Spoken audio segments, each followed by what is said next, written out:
Today I'm going to be solving my car's AC problem. As you can see, it only works on the highest setting. After my research that I've done, I've came to the conclusion that this blower motor is the issue.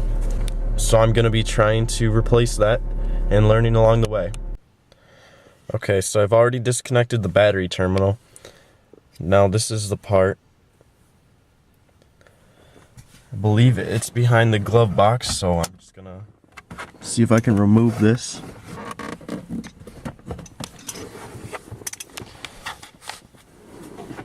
Okay, so now the glove box drops out because you just squeeze it, and there's these little clips on the side. And let's see if I can find it. Yep, it's right there. That blue part. That blue piece right there. That's it. Now it should just be an unplug and unplug back in. Okay, so I got the old one out.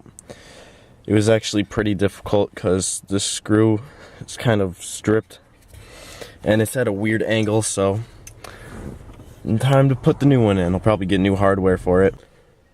Okay, so now I've installed the new blower motor resistor, whatever it's called. It's right there.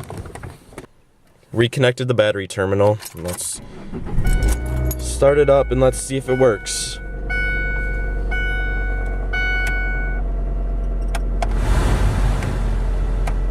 Yes, as you can see. I don't know if you can hear it. I'll turn it on.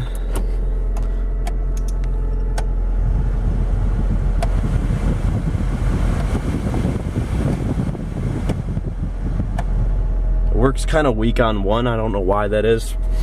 Probably because it's lowest setting, but it does work. There you go. That's how you fix AC problems on a 2000, probably 1998 to 2005 maybe Ford Focus. I'm not sure what years the same model is, but there you go.